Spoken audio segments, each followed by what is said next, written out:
by love and war. Taken prisoner by Sir Rhys Montrose, the warrior who had destroyed her father's forces, Lady Juliana of Thornwick expected nothing but cruelty. Instead, he studied her with curiosity. "You are meant to hate me, my lady," he murmured. "Tell me, why do you hesitate?" Chapter 1. The Lion's Cage. The heavy oak door creaked shut, the sound echoing like a death knell in the cold, stone chamber. Lady Juliana of Thornwick flinched, her back pressed against the rough-hewn wall, the chill seeping through the thin fabric of her captured gown. Dust motes danced in the single shaft of sunlight piercing the high, barred window, illuminating a space that was both vast and utterly confining. Her prison. She had been dragged here, unceremoniously, after the battle. The clash of steel, the screams of men, the thunder of hooves, all of it still rang in her ears, a horrifying symphony of defeat. Her father, Lord Alaric, a man who had once seemed invincible, lay dead upon the field, his banner trampled beneath the hooves of his war horses. Sir Rhys Montrose. The name itself tasted like ash in her mouth. The Lion of Lyonesse, they called him. A beast of a man, clad in black armor, his face obscured by a visored helm, a figure of dread and destruction. She had seen him only briefly from the battlements of Thornwick Castle, a dark silhouette against the raging flames that had consumed her home. Now, she was his captive, a prize of war, her fate hanging precariously in the balance. What would he do with her?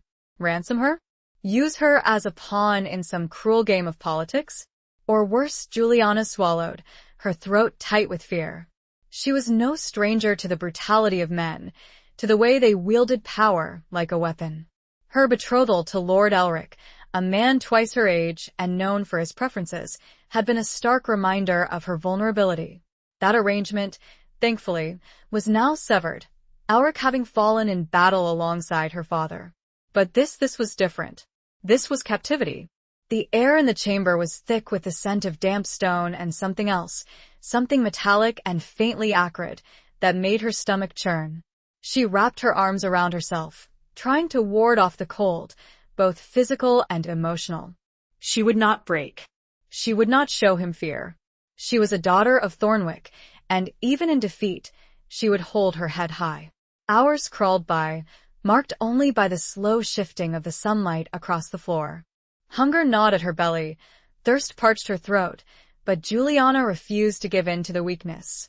She focused instead on the small details of her surroundings, the intricate carvings on the wooden chest in the corner, the faded tapestry depicting a hunting scene, the way the light caught the edges of the rough-hewn stones. Anything to distract her from the gnawing fear that threatened to consume her. She had been provided water, in a heavy, chipped earthenware jug, and a loaf of coarse bread, left on a small, three-legged stool near the door. The bread was stale, the water lukewarm, but she forced herself to consume both. She needed to keep her strength. She needed to be ready. As dusk began to settle, painting the sky outside her window in shades of bruised purple and blood orange, the door creaked open again. Juliana tensed, her heart hammering against her ribs. 2 guards entered, their faces grim and impassive, their hands resting on the hilts of their swords. Behind them, a figure emerged from the shadows. Tall, broad-shouldered, clad in a dark tunic and leather jerkin, he moved with a quiet, predatory grace. Sir Rhys Montrose. He stopped a few feet from her, his presence filling the chamber, making it feel even smaller, even more confining. He removed his gloves, slowly, deliberately, revealing hands that were strong and calloused, the hands of a warrior. Then, he reached up and removed his helmet. Juliana had expected a monster. A face contorted with cruelty, eyes filled with hatred. Instead, she found herself staring at a man who was surprisingly young. Perhaps in his late 20s, with a strong jaw, a straight nose, and eyes that were a startling shade of gray, like the storm clouds gathering over the distant mountains. His hair, the color of dark honey, was cropped short, revealing a faint scar that bisected his left eyebrow. He was not handsome, not in the conventional sense. There was a harshness to his features, a weariness in his gaze, that spoke of battles fought and losses endured. But there was also a stillness about him, a quiet intensity that drew her in, despite her fear. He studied her for a long moment, his gray eyes unwavering, assessing. Juliana met his gaze, refusing to look away, forcing herself to maintain a semblance of composure. She would not cower. She would not beg. "You are meant to hate me, my lady," he murmured, his voice low and resonant, with a hint of an accent she couldn't quite place. It wasn't the rough, guttural tone of the common soldiers. It was refined, almost musical. "Tell me, why do you hesitate?" The question caught her off guard. She hadn't expected him to speak to her, let alone ask such a perceptive question. She did hate him. She should hate him. He had destroyed her home, killed her father, taken her prisoner. And yet there was something in his eyes, a flicker of something that wasn't hatred, that made her pause. Juliana began, her voice trembling slightly, then stopped. She cleared her throat, forcing herself to speak with more strength. "I am a prisoner of war. My feelings are irrelevant." A faint smile touched his lips, a fleeting expression that did nothing to soften the intensity of his gaze. Irrelevant? Perhaps. But still interesting. He tilted his head slightly, studying her as if she were a rare and curious specimen. "You are not what I expected, Lady Juliana. Your father spoke of a fiery spirit, a woman who would spit in the eye of the devil himself." Juliana felt a flush creep up her cheeks. Her father had always admired her spirit, her refusal to be cowed by the expectations of their society. But now, that spirit felt brittle, fragile, threatened by the overwhelming reality of her situation. "My father is dead," she said, the words tasting like bitter gall in her mouth. "And I am at your mercy." Rhys Montrose nodded slowly. "Indeed. You are." He took a step closer, and Juliana instinctively flinched, her hand going to the small, silver cross she wore around her neck, a gift from her mother. He stopped, his eyes flicking to the cross, then back to her face. "Do you pray, Lady Juliana?" he asked, his voice softer now, almost gentle. The question surprised her again. She hadn't expected piety from a man who had just razed her home to the ground. I do," she admitted, her fingers tightening around the cross. "For what do you pray?" She hesitated, unsure how to answer. Did she pray for vengeance? For escape? For deliverance? Or did she pray for something else? Something she couldn't quite name, something that flickered at the edges of her awareness, like a candle flame in the darkness. "I pray for strength," she finally said, the words barely a whisper. Rhys Montrose watched her, his gray eyes searching, probing.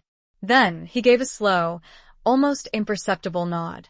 "Strength is a valuable commodity, my lady, especially in times like these." He turned to the guards, who stood rigidly by the door.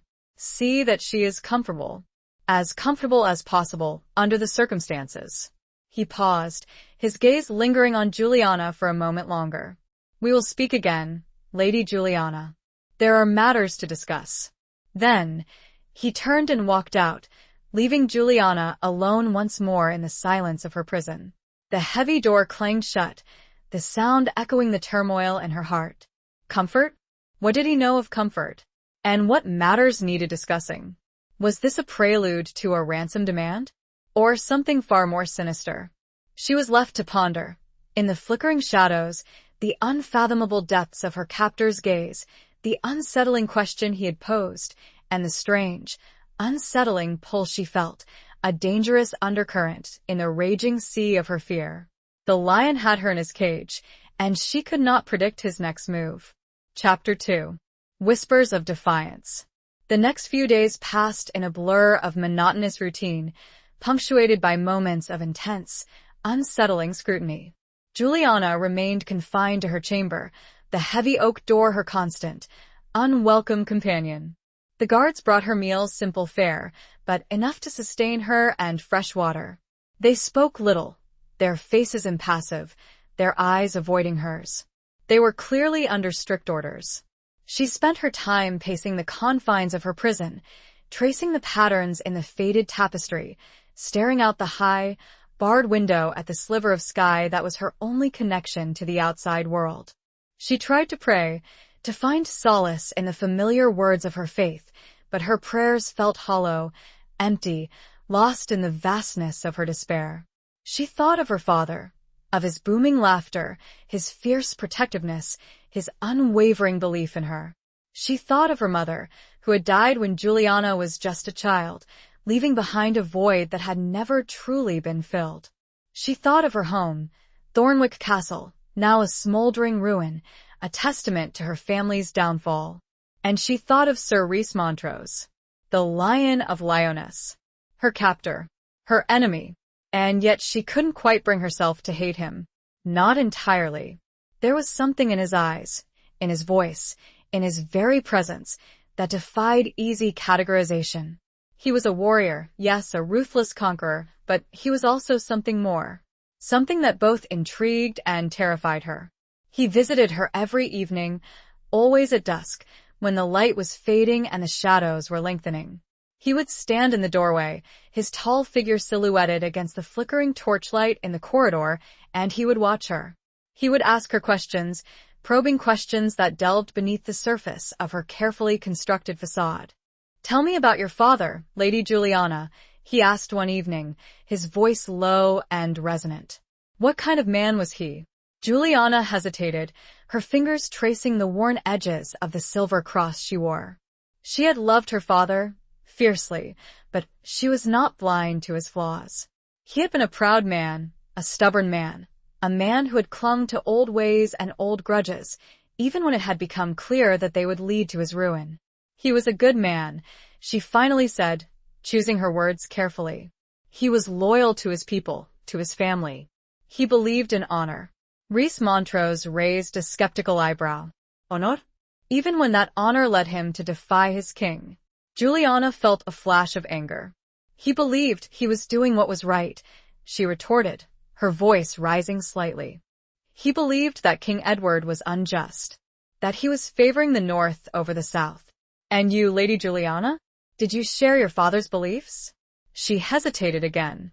She had, in truth, questioned her father's judgment on more than one occasion. She had seen the growing discontent among the other southern lords, the whispers of rebellion, the gathering storm clouds. But she had also been bound by loyalty, by duty, by the ingrained belief that a daughter must obey her father, no matter what. I am a woman, she said finally, evading the question. My opinions are not valued. Rhys Montrose gave a faint smile, a fleeting expression that did nothing to soften the intensity of his gaze. Perhaps not in your father's court, he said. But here, Lady Juliana, your opinions matter to me. The statement caught her off guard. Why would her opinions matter to him? He was her enemy, her captor. He had everything to gain by keeping her silent, by breaking her spirit, by reducing her to nothing more than a pawn in his game. Why? She asked, her voice barely a whisper. Why do you care what I think? He took a step closer, and Juliana instinctively tensed, her hand going to her throat. He stopped, his eyes holding hers, his gaze unwavering. Because, he said, his voice low and intense, I believe you are more than just a prize of war, Lady Juliana. I believe you are intelligent, courageous, and perhaps even honest. The words hung in the air between them, heavy with unspoken meaning. Juliana felt a strange flutter in her chest, a mixture of fear and something else. Something she couldn't quite name, something that felt dangerously close to hope. He continued to visit her, night after night. He would ask her about her life, her interests, her dreams. He would tell her stories of his own past, of his childhood in Lyonesse, of his training as a knight, of the battles he had fought. He spoke of his older brother, Gareth, who had died in a skirmish years ago, leaving Rhys as the heir to their father's title. He spoke of his mother, a gentle woman who had instilled in him a sense of justice and compassion, qualities that seemed at odds with his reputation as a ruthless warrior. Slowly, gradually, Juliana began to see him not just as her captor, but as a man. A complex, flawed, deeply human man. A man who carried the weight of his responsibilities, the burden of his past, with a quiet dignity that both impressed and moved her. She found herself looking forward to his visits, even though she knew she shouldn't. She found herself sharing things with him that she had never shared with anyone else, not even her closest confidants. She told him about her love of horses, her passion for falconry, her secret desire to travel the world, to see places beyond the confines of her sheltered life. He listened, patiently, attentively, his gray eyes never leaving her face. He didn't judge her. He didn't mock her. He didn't dismiss her dreams as foolish or unrealistic. He simply listened, and in his listening, Juliana found a strange, unexpected solace.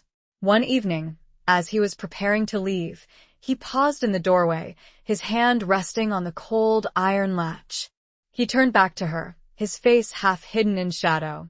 "There are whispers, Lady Juliana," he said, his voice low and grave. "Whispers of a plot. A plot to rescue you." Juliana's heart leaped in her chest. Rescue? Was it possible? Could she dare to hope?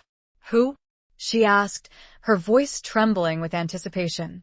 "Who is plotting to rescue me?" Rhys Montrose hesitated, his eyes searching hers. "Your cousin, Lord Basil," he said. "He has rallied some of your father's remaining loyalists. They plan to storm the castle." Juliana felt a surge of relief, followed quickly by a wave of fear. A storming of the castle? That would mean bloodshed. More death. More destruction.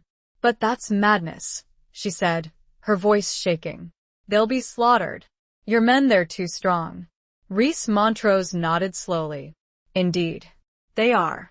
He paused, his gaze lingering on her face. "I will not allow it, Lady Juliana.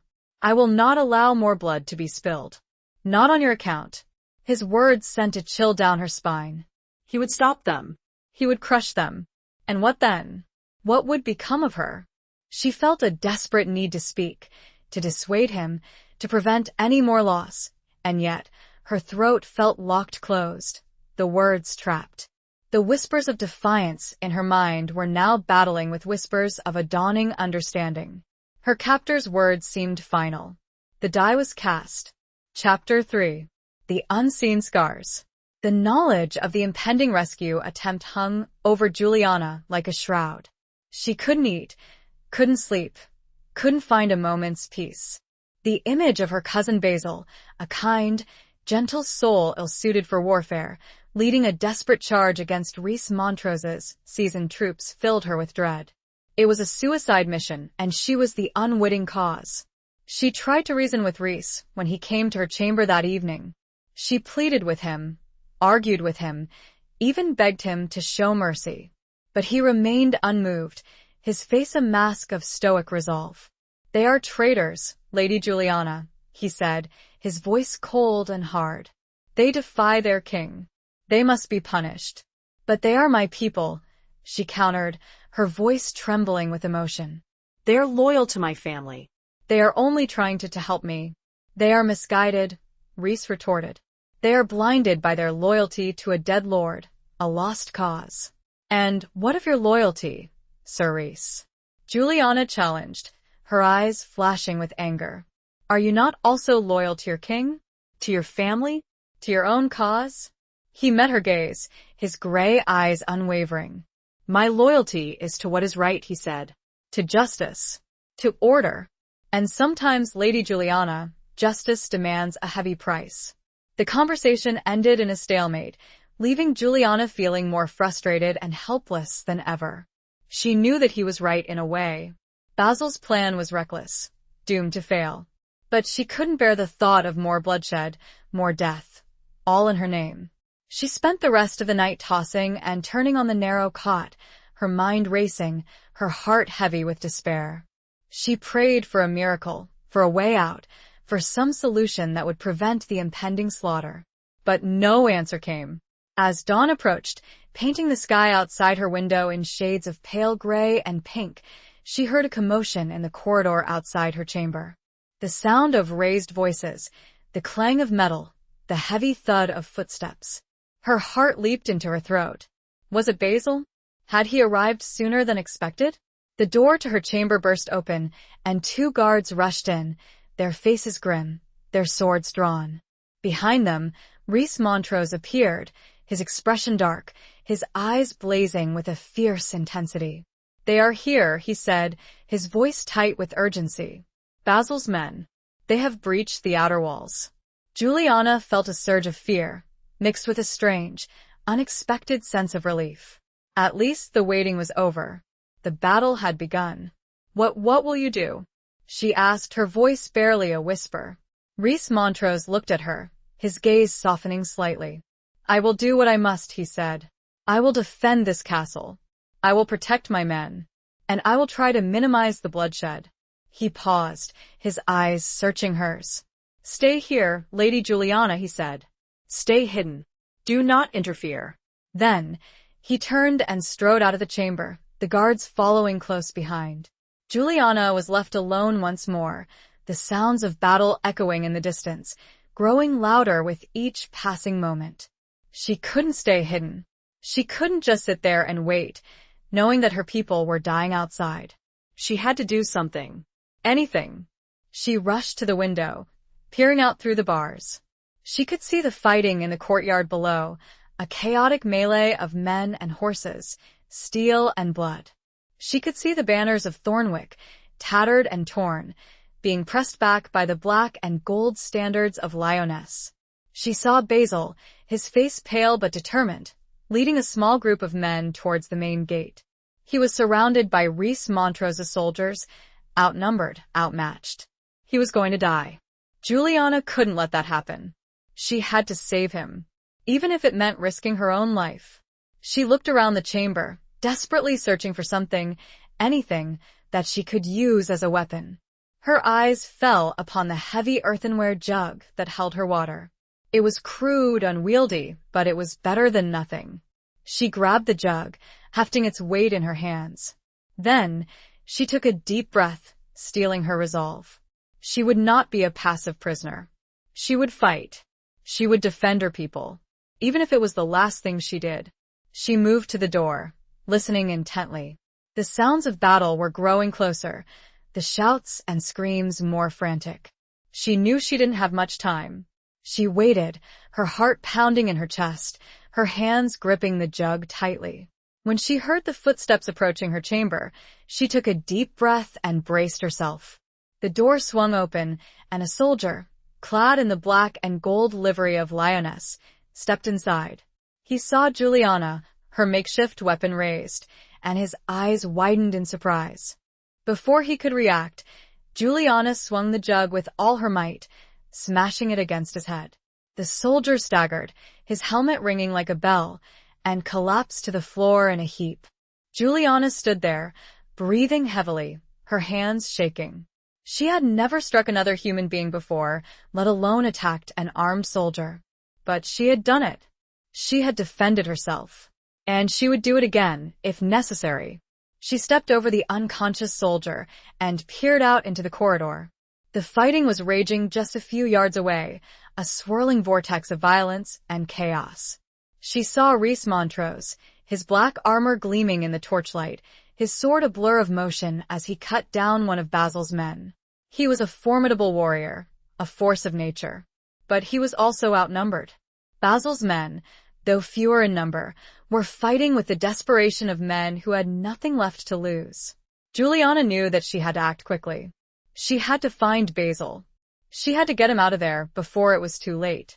She slipped out of the chamber and into the corridor, moving cautiously, keeping to the shadows. She dodged around fighting men, stepped over fallen bodies, her eyes constantly searching for her cousin. She ignored the fear, pushing herself forward, driven by a primal instinct to protect. The unseen scars of her past, the loss of her mother, the fear of betrothal to Elric, the fall of her home, all of it fueled her determination. She would not be a victim.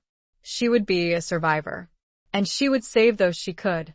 She saw a flash of familiar colors, a glimpse of her family crest, and knew she was near. Chapter 4. A glimmer in the gloom. The corridors of the castle, once familiar and comforting, were now a labyrinth of chaos and danger. Juliana pressed herself against the cold stone walls, her senses on high alert, her heart pounding a frantic rhythm against her ribs. The air was thick with the smell of smoke, sweat, and blood, the sounds of battle echoing around her like a terrifying symphony. She moved as quickly and quietly as she could, her eyes constantly scanning the scene, searching for Basil. She saw men locked in mortal combat, their faces contorted with rage and fear, their swords flashing in the flickering torchlight. She saw fallen bodies, their limbs twisted at unnatural angles, their eyes staring blankly at the ceiling. It was a scene of utter devastation, a nightmare made real. And yet, Juliana felt a strange sense of detachment. She was no longer the sheltered, pampered noblewoman she had once been. She was a survivor, a warrior, a woman fighting for her life, for her people. She finally spotted Basil near the main gate, his back pressed against the heavy oak doors, his sword dripping with blood. He was surrounded by Rhys Montrose's soldiers, his own men dwindling, their faces grim, their movements desperate. He was fighting valiantly, but it was clear that he was losing. Juliana knew that she had to reach him, and quickly. She took a deep breath, steeling her resolve, and darted out into the open, dodging around fighting men, her eyes fixed on her cousin. "Basil," she shouted, her voice hoarse, barely audible above the din of battle. He turned, his eyes widening in surprise when he saw her. "Juliana, what are you doing here? Get back. It's not safe. I'm not leaving you," she cried, reaching aside, her hand gripping his arm. "We have to get out of here." "There's no escape," Basil said, his voice grim, his breath coming in ragged gasps. "We're surrounded." "There has to be a way," Juliana insisted, her eyes frantically searching the courtyard. She saw a small postern gate, partially hidden by a crumbling section of wall, that led to the outer bailey. It was a long shot, but it was their only hope. "That way," she shouted, pointing towards the gate. "We can try to escape through the outer bailey." Basil hesitated, his eyes flickering between Juliana and the approaching soldiers. He knew that it was a desperate gamble, but he also knew that they had no other choice. "All right," he said, his voice tight with determination. "Let's go." They fought their way towards the postern gate, Juliana using a discarded shield she'd found to deflect blows, Basil using his sword with a skill she hadn't known he possessed. They were a mismatched pair, a noblewoman and a scholar-turned-warrior, but they fought with a fierce determination, their bond of kinship strengthening their resolve. They reached the gate, Basil hacking at the rusty lock with his sword. It finally gave way, and they stumbled through, into the relative quiet of the outer bailey. But their relief was short-lived. As they emerged from the gate, they found themselves face to face with Rhys Montrose. He stood there, his black armor stained with blood, his sword held loosely in his hand, his gray eyes fixed on Juliana. He looked weary, defeated, almost sad. "It's over, Lady Juliana," he said, his voice low and resonant. "Your cousin's men are defeated. There is nowhere left to run." Juliana met his gaze, her heart pounding in her chest. She expected to see anger, hatred, triumph. But she saw none of those things. She saw only a deep, profound weariness, a glimmer of something that looked almost like regret. "Please, Sir Rhys," she pleaded, her voice trembling with emotion. "Let us go. Let us leave in peace. There has been enough bloodshed." He hesitated, his eyes searching hers. He seemed to be struggling with some inner conflict, his emotions warring on his face.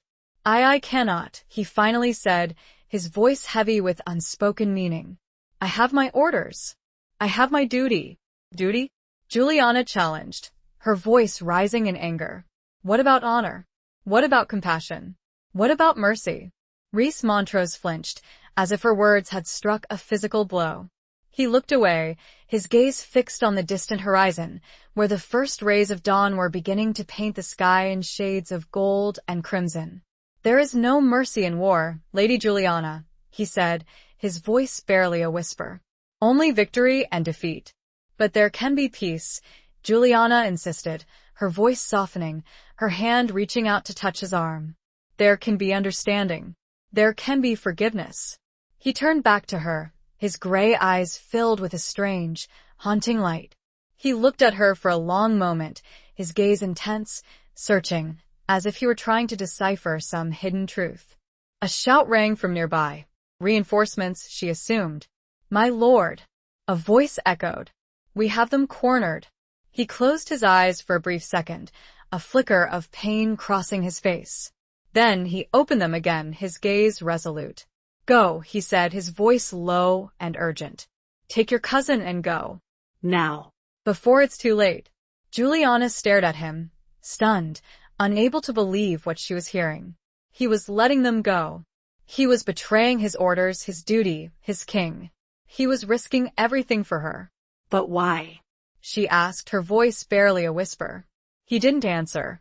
He simply turned and walked away, disappearing into the shadows of the castle, leaving Juliana and Basil standing there, alone, in the pale light of dawn. The sounds of battle still echoed around, along with the confused yells of his own men. Basil stared at her, then grabbed her hand. "We must leave, now, before he changes his mind, or before his men catch up with us." Juliana nodded, her mind reeling, her heart filled with a mixture of confusion, gratitude, and a strange, unsettling sense of loss. She didn't understand why he had done it, why he had spared them, but she knew that she would never forget it. She would never forget the look in his eyes, the glimmer of compassion in the gloom, the sacrifice he had made. She turned to leave, but she couldn't resist looking back at the dark walls. He was up there somewhere. A glimmer in the gloom, indeed. Chapter 5. The Serpent's Bargain. Their escape was a blur of frantic movement and whispered prayers. Basil, though wounded and exhausted, led Juliana through the winding passages and hidden paths of the castle's outer bailey, his knowledge of the old fortifications proving invaluable. They avoided the main roads, sticking to the shadows, their hearts pounding with every creak of a branch, every rustle of leaves. They finally reached the edge of the forest, the dense trees offering a semblance of cover. They paused, breathless, their bodies aching, their minds reeling from the events of the past few hours. "Where do we go now?" Juliana asked, her voice hoarse, her eyes searching Basil's face. He looked at her, his expression grim. "We head north," he said, "to Lord Elmsworth's lands.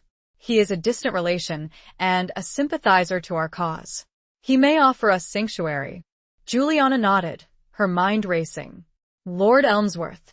She had met him once, years ago, at a tournament. He was a stern, imposing man, known for his unwavering loyalty to the old ways. He was also rumored to be involved in certain clandestine activities. "But is he to be trusted?" she asked, her voice filled with doubt. "He is known for his ambition." Basil hesitated, his eyes flickering with uncertainty. "He is our only hope, Juliana," he said. "We have nowhere else to turn." He was right. They were fugitives, hunted by both King Edward's forces and, potentially, by Rhys Montrose's men, should he decide to pursue them. They had no resources, no allies, no safe haven. Lord Elmsworth was their only chance, however slim. They set off into the forest, the dense canopy of leaves overhead casting the path ahead in perpetual twilight. They walked for hours, their bodies growing weary, their spirits flagging. They spoke little, their silence filled with unspoken fears and anxieties. As dusk began to settle, they reached the outskirts of Lord Elmsworth's lands. They could see the flickering lights of his castle in the distance, a beacon of hope in the gathering darkness. But as they approached the castle gates, they were met not by a welcoming party, but by a group of armed guards, their faces grim, their weapons drawn. "Halt!" One of the guards shouted, his voice harsh, his eyes suspicious. "Who goes there?" Basil stepped forward, his hand resting on the hilt of his sword. "I am Lord Basil of Thornwick," he said, his voice weary but firm. "And this is my cousin, Lady Juliana. We seek sanctuary. We are fugitives from the Lion of Lyonesse." The guards exchanged glances, their expressions unreadable. They had clearly heard of the fall of Thornwick, of the capture of Lady Juliana. "Wait here," the guard said, his voice curt. He turned and disappeared into the castle, leaving Juliana and Basil standing there, exposed and vulnerable.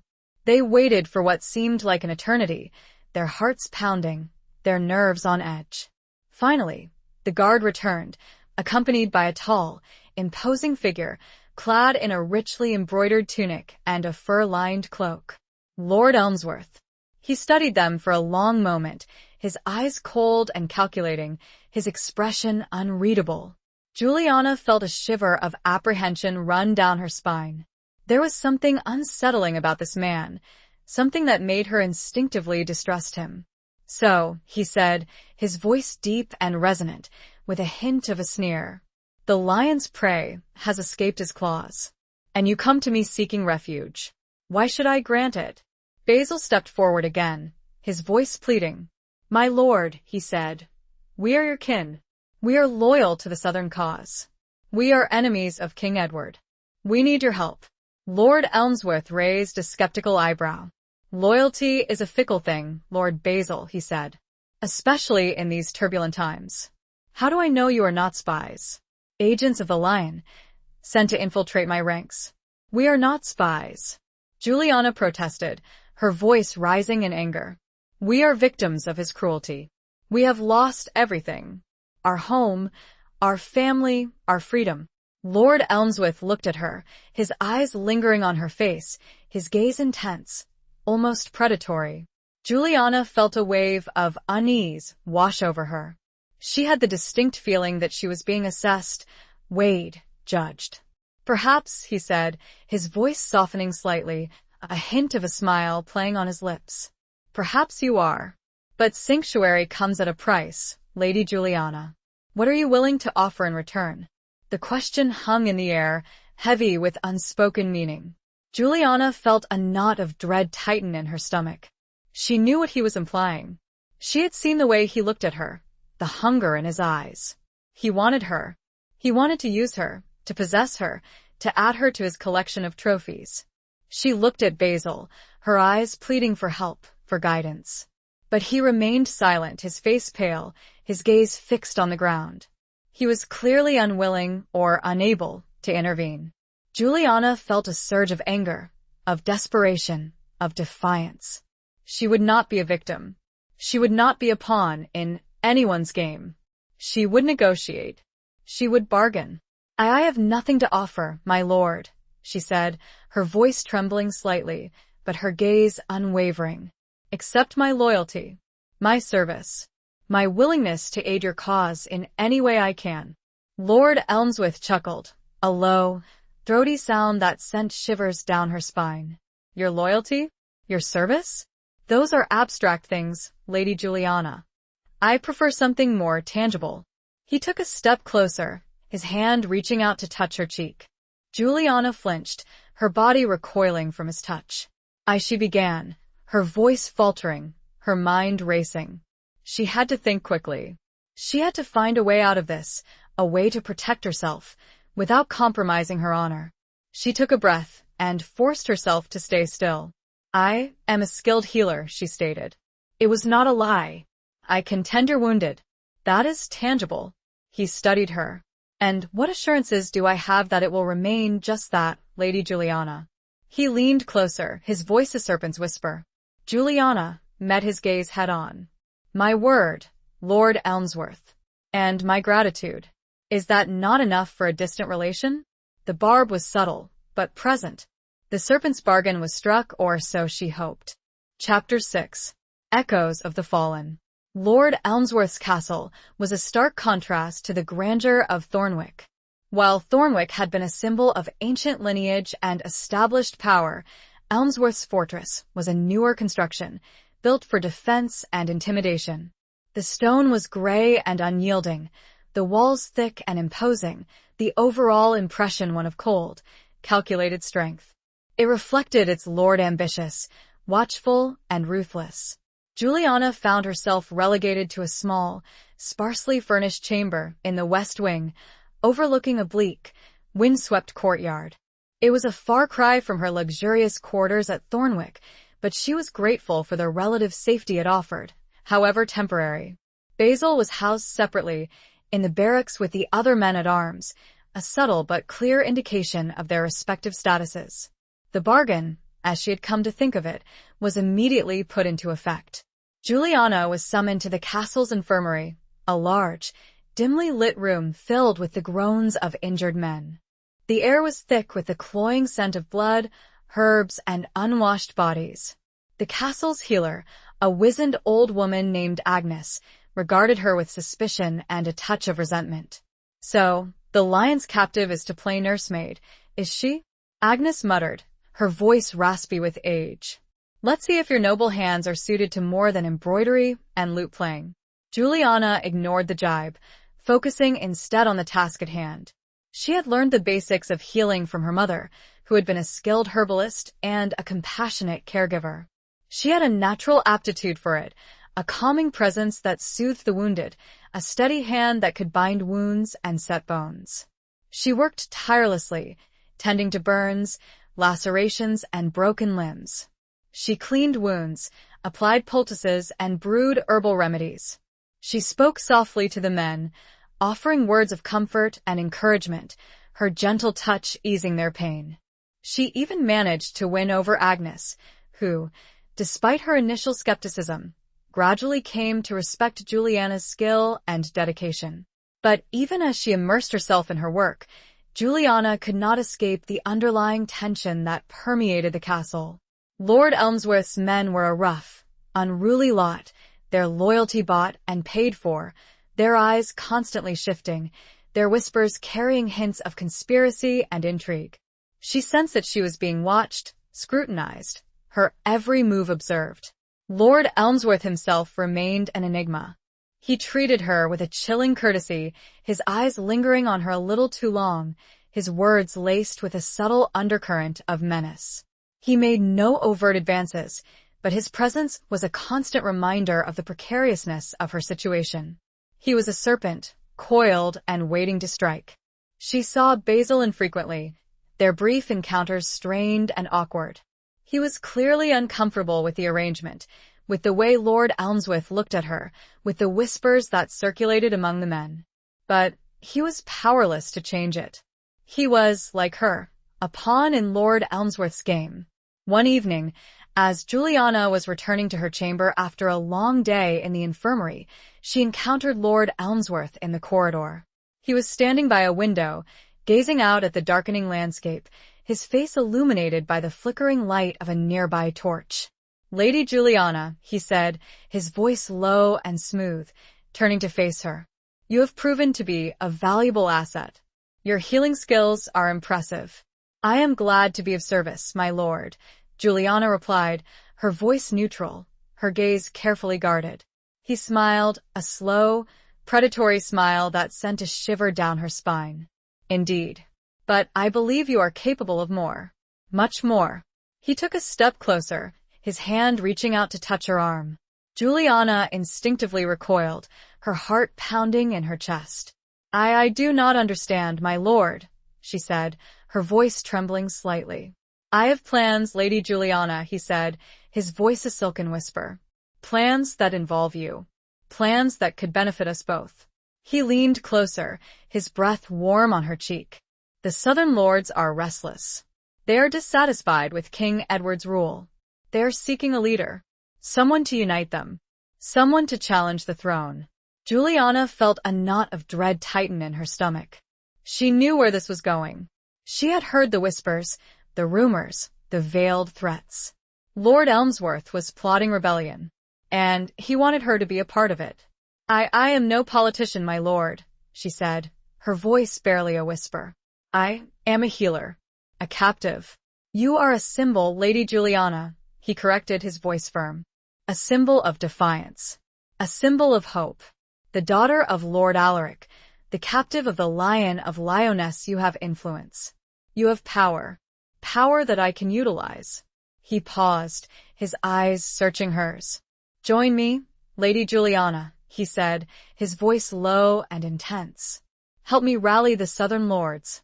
Help me overthrow King Edward. And in return I will give you everything. Freedom, power, revenge." The offer was tempting, seductive, almost irresistible. Revenge. The word echoed in her mind, a dark, alluring whisper. Revenge against King Edward, against the North, against Rhys Montrose. But Juliana hesitated. She had seen the cost of rebellion, the bloodshed, the devastation, the loss.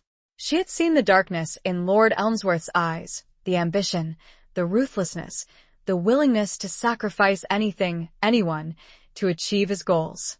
She thought of Rhys Montrose, of his weary eyes, of his unexpected act of mercy, of the glimmer of compassion she had seen in him.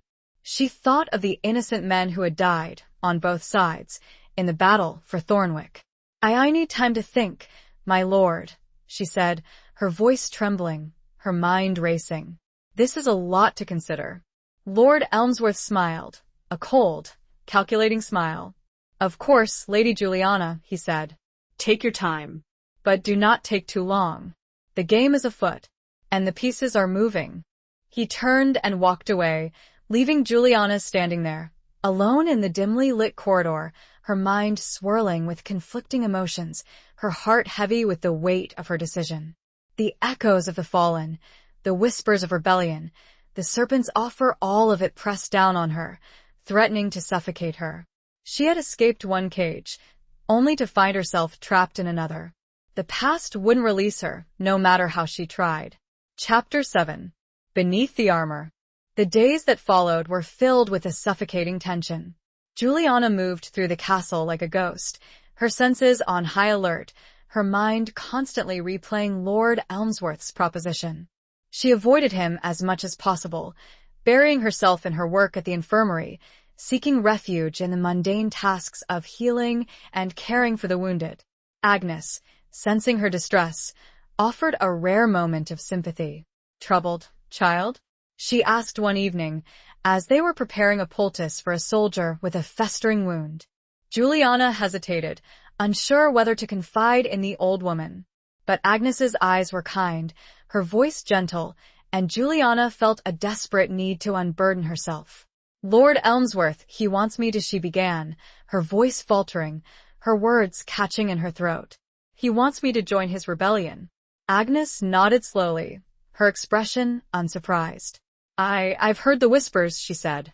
He's a dangerous man, that one. Full of ambition and greed. But what choice do I have? Juliana asked, her voice filled with despair. I am his prisoner. He holds my life and Basil's in his hands. You always have a choice, child, Agnes said, her voice firm. It may not be an easy choice, but it's yours to make. She paused, her eyes searching Juliana's face. What does your heart tell you? Juliana closed her eyes, trying to quiet the turmoil within her. She thought of her father, of his unwavering loyalty to the Southern cause, of his belief in honor and justice. She thought of the innocent lives that had been lost, the devastation that had been wrought by the war. She thought of Rhys Montrose, of the conflicting emotions he stirred within her, of the strange, unsettling connection she felt to him. My heart is torn, she finally said, her voice barely a whisper. I want to avenge my father's death. I want to reclaim my home. But I don't want to be a part of more bloodshed, more suffering. Agnes nodded, her eyes filled with understanding. It's a heavy burden, child, she said. But you're strong, Juliana. Stronger than you know. You have the blood of Thornwick in your veins. And you have something more. Something that shines through, even in the darkest of times. Agnes's words gave Juliana a small measure of comfort, a flicker of hope in the overwhelming darkness. She was strong. She was a survivor. And she would find a way through this somehow. That evening, as she was walking back to her chamber, she heard the sound of a lute being played, softly, melancholically, from a nearby room. She paused, curious, and peeked through the slightly ajar door. It was Basil, sitting on a stool by the window, his fingers gently plucking the strings of the instrument. He was playing a familiar melody, a ballad of lost love and longing, a song that Juliana's mother used to sing to her when she was a child. She stood there for a moment, listening, her heart aching with a mixture of sadness and nostalgia. She hadn't realized that Basil played the lute. He had always been so quiet, so reserved, so focused on his books and his studies. She had never seen this side of him, this vulnerability, this artistic expression. She quietly pushed the door open and stepped inside. Basil looked up, startled, his fingers stopping on the strings. "Juliana," he said, his voice surprised. I didn't know you were there." "I heard the music," she said, her voice soft. "It's beautiful." He blushed, his cheeks turning a faint shade of pink. "It's just a simple ballad," he said, his eyes looking down at the lute. "My mother used to sing it." "Mine too," Juliana said, her voice filled with emotion. She sat down on a stool opposite him, her gaze lingering on his face. "I didn't know you played." He shrugged, his shoulders slumping slightly. "It's a hobby," he said. "Something I do to escape. To forget." "Forget what?" Juliana asked, her voice gentle. He hesitated, his eyes flickering with pain. "Everything," he said. "The war. The loss. The captivity. The uncertainty." Juliana nodded, her heart aching for him. She knew exactly how he felt. She felt it too, the weight of their circumstances, the constant fear, the gnawing sense of hopelessness. "I know it's hard, Basil," she said, her voice sincere. "But we have to keep going. We have to find a way to survive." He looked at her, his eyes filled with a mixture of despair and something else. Something that looked almost like admiration. "You're so strong, Juliana," he said, his voice barely a whisper. "You always have been. Even when we were children. You always stood up for what you believed in. You always protected me." Juliana smiled, a sad, wistful smile. "You were always worth protecting, Basil," she said. "You were my family. My friend." They sat there for a moment, in silence, their shared grief and unspoken fears creating a bond between them, a sense of solidarity in the midst of their adversity. Then, Basil reached out and took her hand, his fingers gently squeezing hers. "We'll get through this, Juliana," he said, his voice firm, his eyes filled with a newfound determination. "Together, we'll find a way." His words, his touch, gave Juliana a surge of strength, a renewed sense of hope. She was not alone. She had Basil, and together, they would face whatever challenges lay ahead. They had to. She squeezed his hand, feeling a measure of comfort she hadn't in a long time. "Together," she repeated. A promise. A vow. A glimmer of hope against the darkness of their situation. The music, the shared memory of their mothers, had opened a door, and she knew she couldn't go back. Beneath the armor of their current lives, the echoes of their past remained. It was something to cling to, something to fight for. Chapter 8. Shadows of Allegiance. The following weeks were a delicate dance of deception and veiled intentions. Juliana continued her work in the infirmary, earning the respect of the castle's inhabitants, while subtly gathering information about Lord Elmsworth's plans. She listened to the soldiers' gossip, observed the comings and goings of messengers, and pieced together the fragments of information she gleaned from Basil's infrequent, coded conversations. She learned that Lord Elmsworth was indeed forging alliances with other disgruntled southern lords, promising them land, power, and a return to the old ways under a new king. He was amassing weapons and supplies, preparing for a full-scale rebellion against King Edward. And he was increasingly impatient for Juliana's answer, his veiled threats growing more overt, his patience wearing thin. She knew she had to make a decision soon, but her mind was still a battlefield of conflicting loyalties and fears. Joining Elmsworth's rebellion felt like a betrayal of the peace she craved, a continuation of the cycle of violence that had already cost her so much. Yet, refusing him could mean death, not only for her, but for Basil as well. One evening, while walking through the castle gardens, seeking a moment of solitude, she encountered a figure lurking in the shadows. It was a man, clad in a dark cloak, his face obscured by a hood. Her heart leaped into her throat, her hand instinctively going to the small dagger she now carried concealed beneath her skirts. "Who's there?" she demanded, her voice trembling slightly, but her stance firm.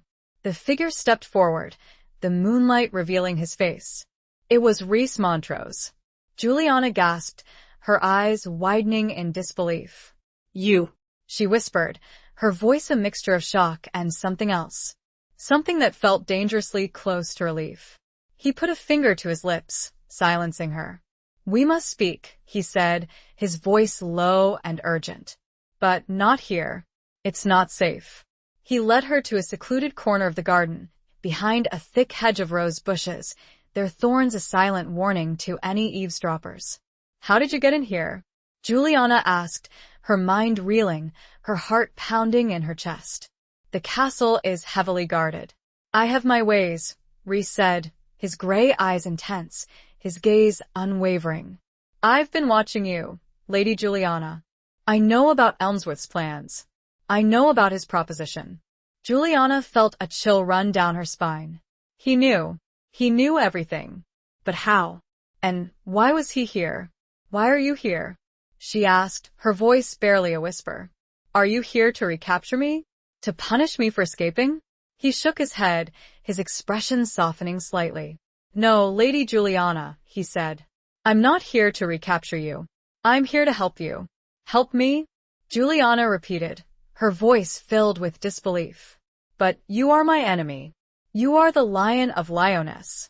You serve King Edward." "I serve a higher cause, Lady Juliana," Rhys said, his voice firm. "I serve justice. And I believe that Elmsworth's rebellion is unjust. It will lead to more bloodshed, more suffering. It will destabilize the realm." He paused, his eyes searching hers. "I know you don't trust me," he said. "But I admire you, Lady Juliana.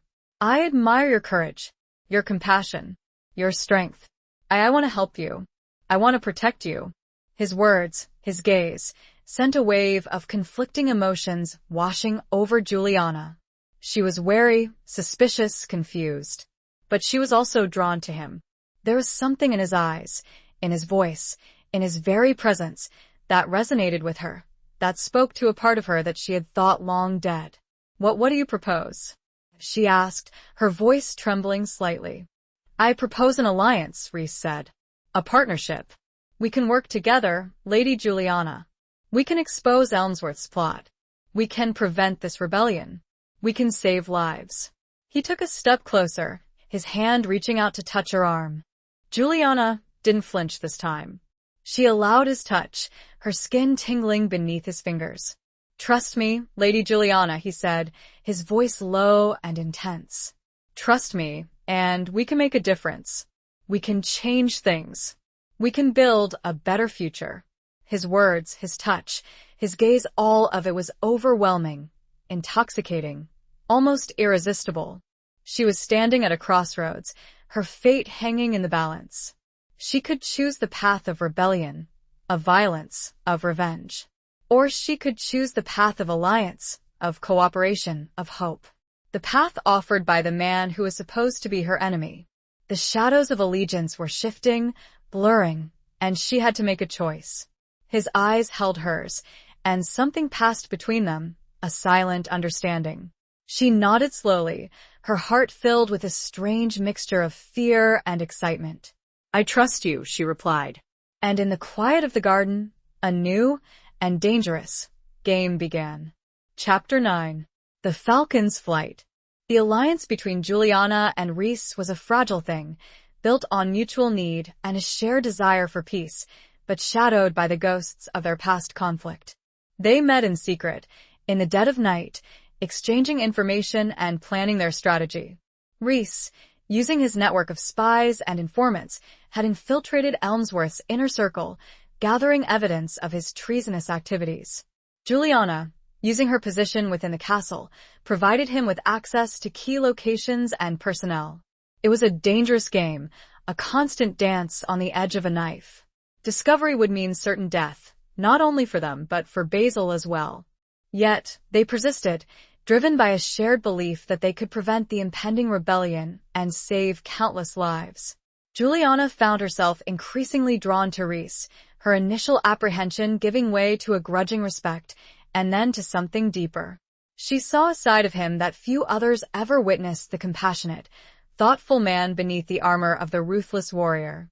He spoke of his desire for a lasting peace, for a kingdom where justice and fairness prevailed, for a world where loyalty and betrayal were not the only currencies.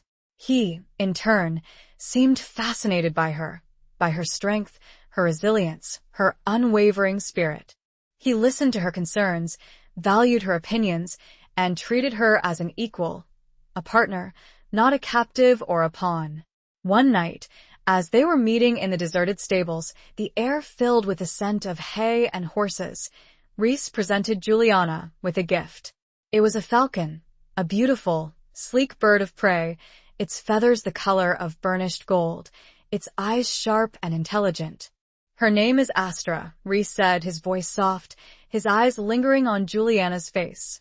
She is swift, strong, and loyal. She will serve you well. Juliana was touched by the gesture, her heart fluttering with a mixture of surprise and pleasure. She had always loved falconry, a passion she had shared with her father. It was a symbol of freedom, of soaring above the constraints of the earthly world, of seeing things from a different perspective. She's beautiful, Juliana said, her voice barely a whisper, her fingers gently stroking the bird's feathers. Thank you, Rhys. He smiled, a rare, genuine smile that transformed his face, making him look younger, less burdened. You deserve a bit of beauty, Lady Juliana, he said. After all you've been through. They spent the next few hours training Astra, teaching her to respond to Juliana's commands, to fly to her wrist, to hunt for prey. It was a moment of respite, a brief escape from the dangers and anxieties of their situation. They laughed, they teased each other, they shared stories of their past, their bond strengthening with each passing moment. As the moon climbed high in the sky, casting long shadows across the stable floor, Rhys turned to Juliana, his expression serious. We have to act soon, Lady Juliana, he said. Elmsworth is planning to launch his rebellion within the week. He is expecting your support. He is growing impatient. Juliana nodded, her heart heavy with the weight of their responsibility. I know, she said. I've been stalling him, pretending to consider his offer. But I can't keep it up much longer. We need proof, Rhys said. Concrete evidence of his treason. Something that we can present to the king. Something that will convince the other southern lords to abandon him. I think I know where to find it, Juliana said, her mind racing. Elmsworth keeps a secret chamber, hidden behind a tapestry in his private study. I've overheard him talking about it. I believe he keeps his correspondence, his plans, his lists of conspirators there. Rhys nodded, his eyes gleaming with excitement. It's risky, he said. But it's our best chance. Can you get me in there? Juliana hesitated, her mind weighing the dangers. It was a perilous undertaking, a near-suicidal mission. But she knew that it was their only hope. Yes, she said, her voice firm, her gaze unwavering. I can. They spent the rest of the night planning their operation, meticulously detailing every step, every contingency. They knew that they were walking a tightrope, that one wrong move could mean disaster. But they were determined to succeed. They had to. As dawn approached, painting the sky in shades of pale pink and gold, Rhys turned to Juliana, his hand reaching out to touch her cheek. Be careful, Lady Juliana, he said, his voice low and intense. Please be careful. Juliana met his gaze, her heart filled with a mixture of fear and something else. Something that felt dangerously close to love. I will, she said, her voice barely a whisper. And you too. He smiled, a fleeting, bittersweet smile. Then, he turned and disappeared into the shadows, leaving Juliana alone with Astra, the falcon perched on her wrist, a symbol of hope and freedom in the gathering light. The falcon's flight was about to begin, a daring journey into the heart of the storm. And Juliana knew, with a certainty that both terrified and exhilarated her, that her life would never be the same again. Chapter 10. A Dance of Secrets. The next few days were a blur of meticulous planning and nerve-wracking execution. Juliana used her access to the castle and her seemingly compliant demeanor to create opportunities for Rhys. Under the guise of tending to the wounded, she managed to obtain a wax impression of the key to Elmsworth's private study, which Rhys then used to have a duplicate made. The plan was simple, yet fraught with peril. On the night of the Midsummer's Eve feast, When the entire castle would be distracted by the celebrations, Juliana would lure Elmsworth away from his study, giving Rhys the chance to slip inside and search for the incriminating documents. The feast was a lavish affair, the great hall filled with the sounds of music, laughter, and boisterous conversation. Elmsworth, dressed in his finest robes, presided over the festivities, his eyes constantly flickering towards Juliana, his smile predatory, his intentions barely concealed. Juliana played her part perfectly, smiling, laughing, and engaging in polite conversation with the other guests, all the while her heart pounding with a mixture of fear and anticipation. She danced with Elmsworth, enduring his unwelcome attentions, her mind racing, her senses on high alert. As the evening wore on, and the wine flowed freely, Juliana saw her chance. She feigned a sudden illness, clutching her stomach and gasping for breath, her performance so convincing that even Elmsworth seemed concerned. "My lord," she whispered, her voice trembling, her hand clutching his arm. I feel faint. I need some air. Please help me to my chamber." Elmsworth, his face a mixture of annoyance and something else, something that looked almost like desire, reluctantly agreed. He escorted her from the hall, his hand possessively gripping her waist, his whispers sending shivers down her spine.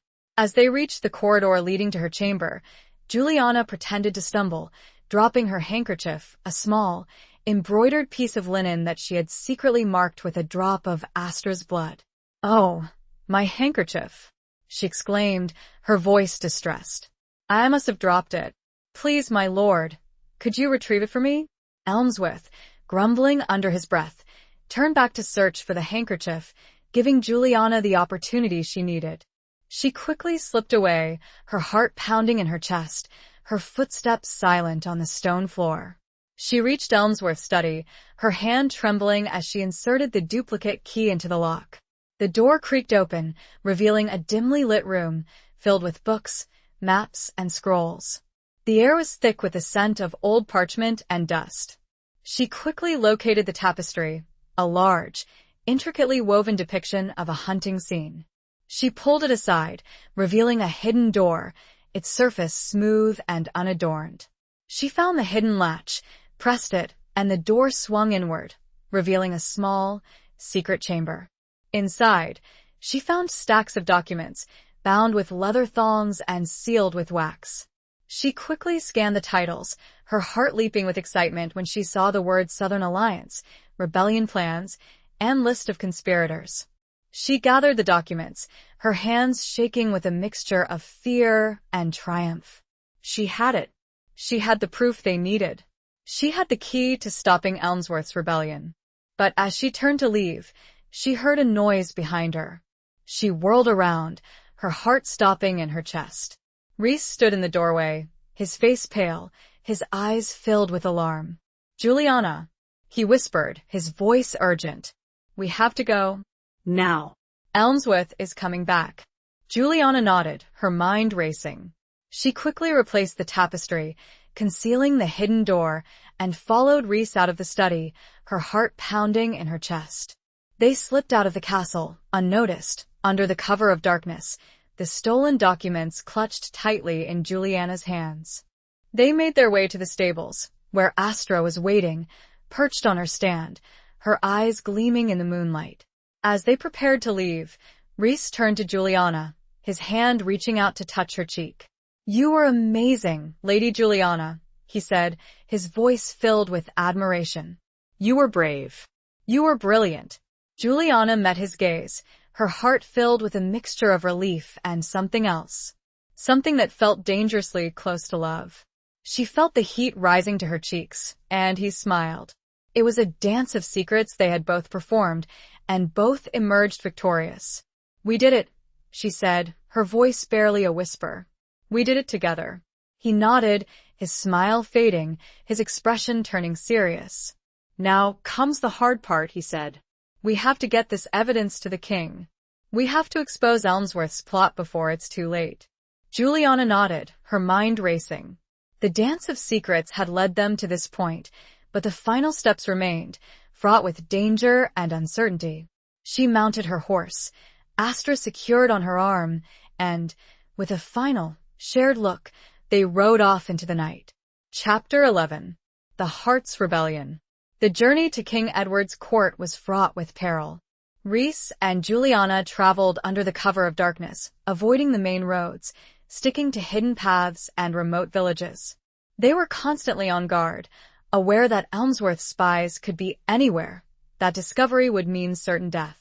Despite the danger, a strange sense of intimacy blossomed between them. They shared stories, dreams, and fears, their bond deepening with each passing mile. Juliana found herself increasingly drawn to Rhys's quiet strength, his unwavering commitment to justice, his surprising gentleness. He, in turn, seemed captivated by her resilience, her compassion, and her fierce spirit. One evening, as they were camped by a small stream, the air filled with the sounds of crickets and the crackling of their campfire, Rhys turned to Juliana, his gray eyes reflecting the flickering flames. "I never thought I would find myself allied with a captive," he said, his voice low and hesitant, a hint of a smile playing on his lips. "Let alone falling in love with one." The words hung in the air, heavy with unspoken meaning. Juliana's heart skipped a beat, her breath catching in her throat. She had suspected, she had hoped, but to hear him say it was overwhelming. "Rhys," she began, her voice trembling, her eyes searching his face. He reached out and took her hand, his fingers gently intertwining with hers. "I know it's complicated, Lady Juliana," he said. "I know we come from different worlds. I know we have a past. But I can't deny what I feel. I care for you. Deeply." Juliana felt tears welling up in her eyes, tears of relief, of joy, of love. She had fought against it, she had tried to deny it, but she could no longer hide the truth from herself, or from him. I care for you too, Rhys," she whispered, her voice choked with emotion. I love you." He pulled her closer, his arms wrapping around her, his embrace warm and comforting. They held each other, their bodies pressed together, their hearts beating in unison, the silence filled with the unspoken language of love. He kissed her then, a gentle, tentative kiss at first, then deepening, becoming more passionate, more urgent. It was a kiss that spoke of longing, of desire, of a connection that transcended their differences, their past, their present circumstances. They spent the rest of the night in each other's arms, their love a beacon of hope in the surrounding darkness. They spoke of the future, of the possibility of a life together, of a world where they could be free to love each other without fear, without reservation. But as dawn approached, reality intruded, reminding them of the dangers they still faced, of the task that lay ahead. They had to reach King Edward, they had to expose Elmsworth's plot, they had to secure their future. They continued their journey, their love strengthening their resolve, their determination fueled by their shared hope. But as they neared the king's court, they encountered a new obstacle. A group of armed men, clad in the livery of Lord Elmsworth, blocked their path. They were led by Basil, his face pale and drawn, his eyes filled with a mixture of shame and defiance. "Juliana," Basil said, his voice trembling, his gaze avoiding hers. "I have to stop you. I have to bring you back to Lord Elmsworth." Juliana stared at him, stunned, unable to believe what she was hearing. "Basil?" she whispered, her voice filled with disbelief. "What are you doing? Why are you doing this?" I have no choice," Basil said, his voice choked with emotion. "Elmsworth, he threatened to kill my family, to burn my estates. I had to betray you." Juliana felt a wave of anger, of disappointment, of betrayal wash over her. She had trusted Basil, she had considered him a friend, a confidant. And he had betrayed her. He had chosen his own self-preservation over their alliance, over their friendship, over her love. You coward," she said, her voice trembling with rage. You spineless fool." Basil flinched, as if her words had struck a physical blow. He looked away, his gaze fixed on the ground. Rhys stepped forward, his hand resting on the hilt of his sword. "Let us pass, Basil," he said, his voice cold and hard. "Or face the consequences." Basil hesitated, his eyes flickering between Rhys and Juliana.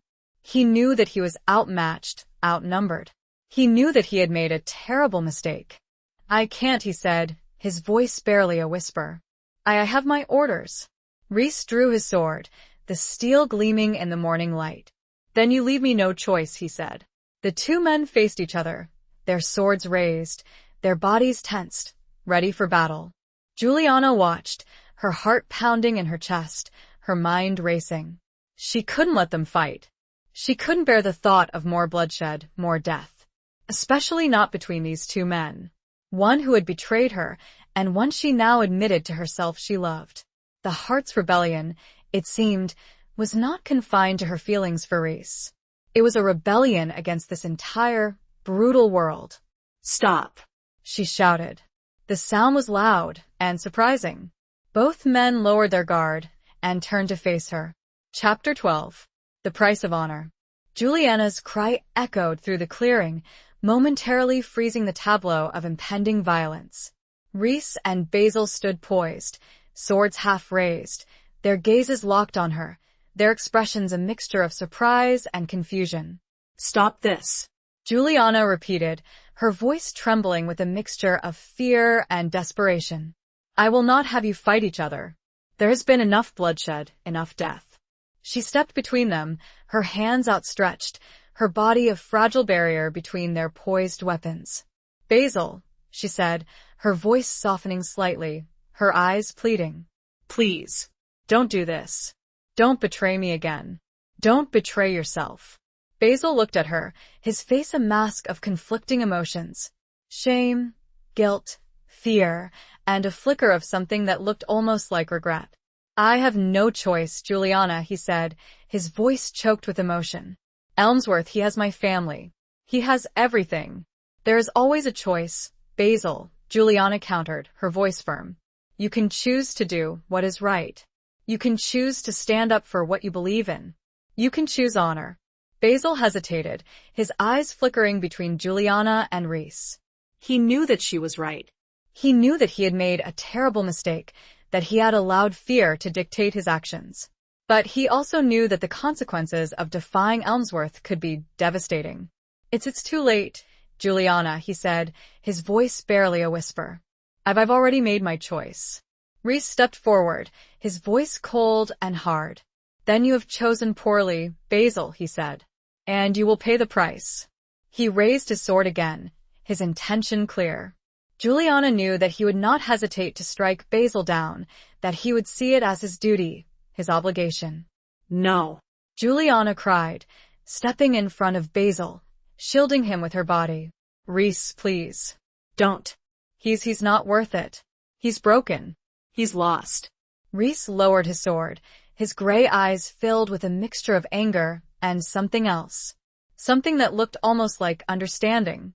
"He betrayed you, Juliana," he said, his voice low and intense. "He betrayed us. He deserves to die." "Perhaps," Juliana said, her voice trembling. "But I will not be a part of it. I will not condone more violence. I will not become like them." She turned to Basil, her eyes filled with a mixture of pity and forgiveness. "Go, Basil," she said, her voice soft. "Go back to Elmsworth. Go back to your family. And try to live with yourself." Basil stared at her, stunned, unable to believe what he was hearing. She was sparing him. She was letting him go, even after he had betrayed her. He opened his mouth to speak, but no words came out. He simply bowed his head, turned and walked away, disappearing into the forest, his men following close behind. Juliana watched him go, her heart aching with a mixture of sadness and relief. She had made the right choice, she knew. But it had come at a price. The price of honor, the price of compassion, the price of love. Rhys sheathed his sword, his gaze lingering on Juliana's face. He reached out and took her hand, his fingers gently squeezing hers. "You are remarkable, Lady Juliana," he said, his voice filled with admiration. "You are strong. You are compassionate. You are everything I ever hoped for." Juliana met his gaze, her heart filled with a mixture of gratitude and love. She had found strength she didn't know she possessed, a courage that had surprised even herself. And she had found it in him, in his love, in his unwavering belief in her. They continued their journey, their hearts heavy, but their resolve strengthened. They had faced betrayal, they had faced death, and they had emerged stronger. But the greatest challenge still lay ahead. They had to reach King Edward, they had to expose Elmsworth's plot, they had to save the kingdom from civil war. As they rode, Juliana reflected on the price of honor, on the difficult choices they had made, on the sacrifices they had endured. She knew that the path ahead would be fraught with peril, but she was no longer afraid. She had Rhys by her side, and together, they would face whatever challenges lay ahead. She knew what she had to do. She had to show mercy, where others showed only cruelty. She looked at Rhys, and he nodded, understanding dawning in his eyes. The price of honor was steep, but they would pay it. Together. Chapter 13. Beyond the Walls. The king's court was a whirlwind of activity, a hive of courtiers, nobles, and officials, all vying for the king's attention, all engaged in their own intricate games of power and influence. Juliana, accustomed to the relative quiet of Thornwick and the stark simplicity of Elmsworth's castle, felt overwhelmed by the sheer scale and complexity of it all. Rhys, however, was in his element. He moved through the court with a confidence and authority that surprised Juliana, his reputation as the Lion of Lyonesse preceding him, his presence commanding respect and a certain degree of fear. He secured an audience with King Edward, a private meeting in the royal chambers, where they presented the evidence they had gathered against Elmsworth. The king, a stern, imposing man with a sharp mind and a keen eye for detail, listened intently, his expression growing increasingly grave as he examined the documents, his fingers tracing the signatures of the conspirators. "This is treason," he said, his voice low and dangerous, his eyes flashing with anger. "Elmsworth and his cohorts will pay for this." He turned to Rhys, his gaze filled with gratitude and respect. "You have done a great service to the crown, Sir Rhys," he said. "You have saved the kingdom from civil war. You will be richly rewarded." Rhys bowed his head, his expression humble. "I seek no reward, Your Majesty," he said. "I only seek justice." "And peace." The king nodded, his gaze shifting to Juliana, his eyes softening slightly. "And you, Lady Juliana," he said. "You have also played a crucial role in this. You have shown great courage, great resilience. You have earned my respect." Juliana curtsied, her heart filled with a mixture of relief and pride. She had done it. She had helped to expose Elmsworth's plot. She had helped to save the kingdom. And she had done it with Rhys by her side. The king ordered the immediate arrest of Elmsworth and his fellow conspirators. He dispatched troops to their estates, seizing their assets and securing their strongholds. The rebellion was crushed before it could even begin, the threat of civil war averted. Juliana and Rhys remained at court for several weeks, assisting in the aftermath of the conspiracy, providing information and testimony, helping to ensure that justice was served. They were treated as heroes, celebrated for their bravery, their loyalty, their love. The court was abuzz with rumors of their romance, the unlikely alliance between the Lion of Lyonesse and the captive of Thornwick, the warrior and the healer, the enemy and the lover. Some whispered disapprovingly, others with envy, but most with admiration.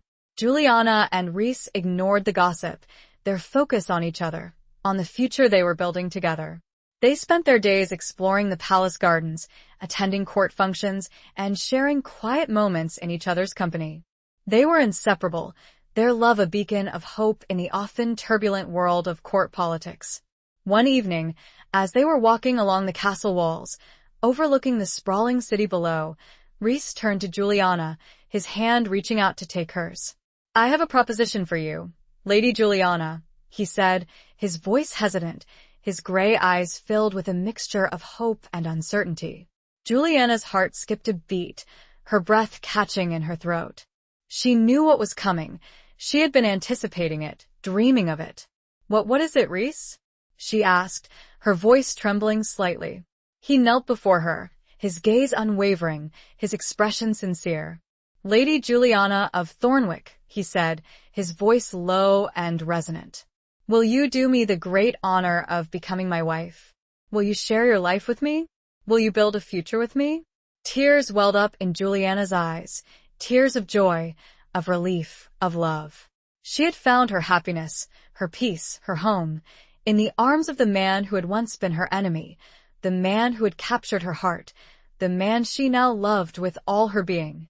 Yes, Rhys, she whispered, her voice choked with emotion. Yes, I will. I will marry you.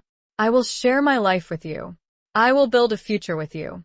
He rose to his feet, his arms wrapping around her, his embrace warm and comforting. They kissed, a long, passionate kiss that sealed their vows, their commitment, their love. The city below them glittered with lights, the sounds of celebration echoing in the distance. But for Juliana and Rhys, the world outside their embrace ceased to exist. They were together, and that was all that mattered. They had found their way through the darkness, through the shadows of allegiance, through the price of honor, and they had emerged stronger, more resilient, more in love. They looked to a time beyond the walls, when they'd be free to chart their own course.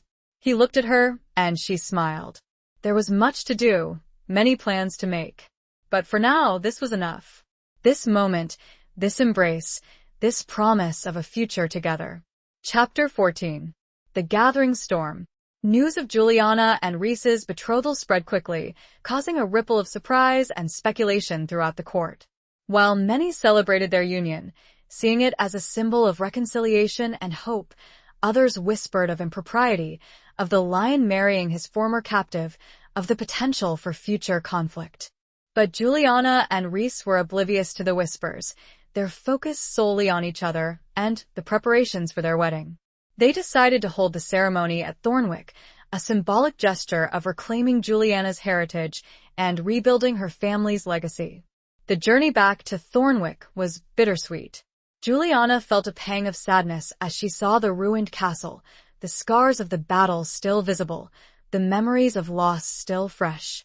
But she also felt a surge of determination, a resolve to restore her home, to rebuild her life, to create a new future with Rhys. Rhys, sensing her emotions, took her hand, his fingers intertwining with hers. "We will rebuild it, Juliana," he said, his voice soft but firm. "Together. We will make it stronger, more beautiful than before." His words gave her strength, his presence a comforting reassurance. She knew that they could face anything as long as they were together. The preparations for the wedding were a flurry of activity. Workers swarmed over the castle grounds, repairing the damaged walls, clearing the rubble, and restoring the gardens. Tents and pavilions were erected, banners and streamers fluttered in the breeze, and the air was filled with the sounds of hammers, saws, and the excited chatter of servants. Juliana immersed herself in the details, overseeing the arrangements, choosing the decorations, and planning the feast. She wanted everything to be perfect, a celebration of their love, a testament to their resilience, a symbol of their hope for the future. But as the wedding day approached, a new threat emerged, casting a shadow over their happiness. News arrived of a growing unrest in the Northern Territories, of a new rebellion brewing, led by a charismatic warlord named Lord Kelgar. He was said to be a fierce warrior, a ruthless leader, and a staunch supporter of the old ways, determined to overthrow King Edward and restore the North to its former glory. The news sent a chill through the court, a reminder of the fragility of peace, the ever-present threat of violence. King Edward, concerned about the escalating situation, summoned Rhys to his chambers.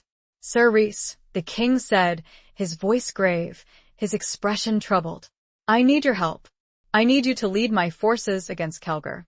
I need you to crush this rebellion before it spreads." Rhys hesitated, his eyes flickering towards Juliana, who was standing nearby, her face pale, her expression filled with apprehension. He knew what the king was asking, he knew his duty, his obligation. But he also knew the cost, the risk, the potential for loss. "Your Majesty," Rhys said, his voice low and respectful, "I am honored by your trust, but I am also newly betrothed. I do not wish to leave my bride so soon after our wedding." The king nodded, his gaze softening slightly. "I understand, Sir Rhys," he said. But the situation is dire. Kelgar is a formidable enemy. He has amassed a large army. He is threatening to invade the southern territories. He paused, his eyes searching Rhys's face. I need you, Sir Rhys, he said. The kingdom needs you. Your bride needs you. To protect her. To protect her home. To protect the future you are building together. The king's words struck a chord with Rhys. He knew that he could not refuse, that he had a duty to his king, to his country, to Juliana. He had to protect her, even if it meant leaving her side. He turned to Juliana, his hand reaching out to touch her cheek. I have to go, Juliana, he said, his voice filled with regret. I have to fight. I have to protect our future. Juliana met his gaze, her heart aching with a mixture of fear and pride.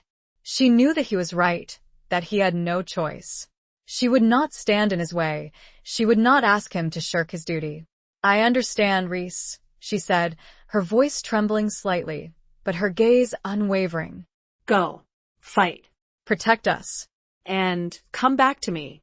He kissed her then, a long, passionate kiss that spoke of love, of commitment, of farewell. Then, he turned and strode out of the chamber, leaving Juliana standing there alone, her heart filled with a mixture of dread and determination. The gathering storm had arrived, threatening to tear them apart, to shatter their dreams, to plunge the kingdom into chaos. But Juliana would not be broken. She would not despair. She would be strong, for Rhys, for herself, for their future. The wedding was off. A new battle was on. Chapter 15. Flames of Deception. The days following Rhys's departure were filled with an agonizing tension. Juliana threw herself into the preparations for war, organizing supplies, tending to the wounded who began to trickle in from skirmishes, and overseeing the strengthening of Thornwick's defenses. She was determined to be strong, to be a leader, to be worthy of Rhys's love and trust. But beneath her composed exterior, she was a whirlwind of fear and anxiety.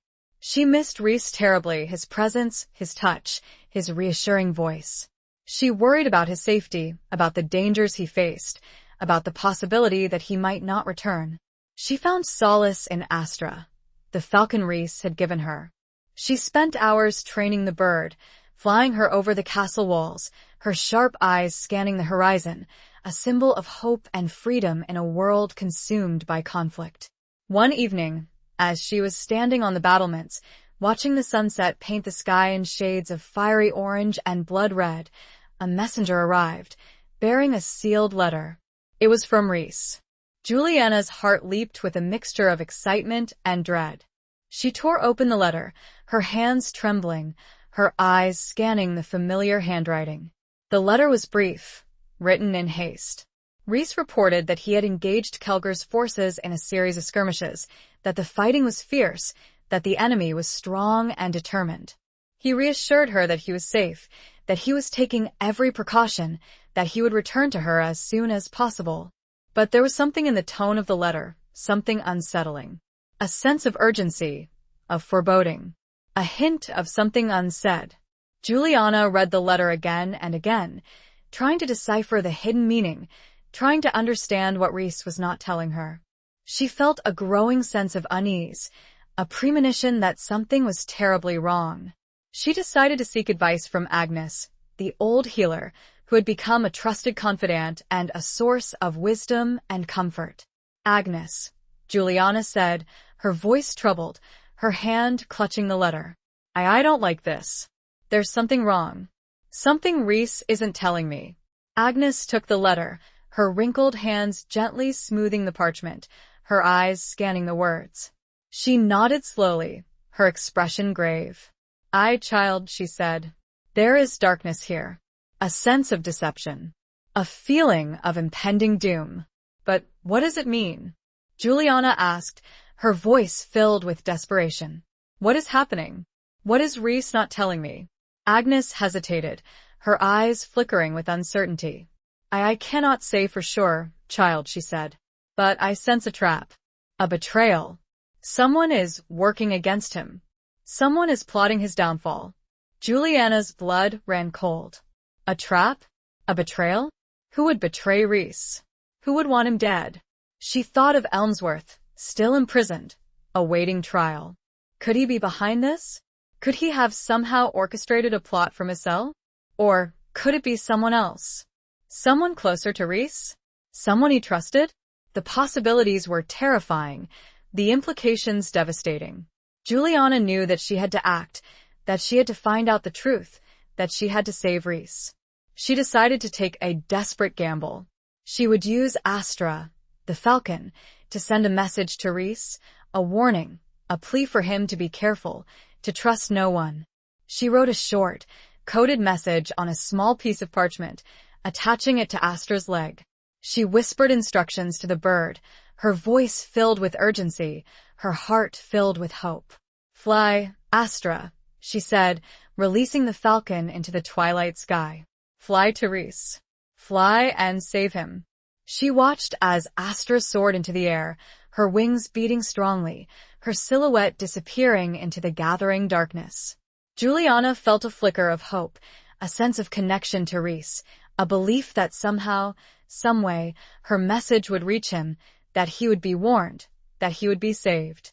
But as the night wore on, and Astra did not return, Juliana's hope began to fade, replaced by a growing sense of dread.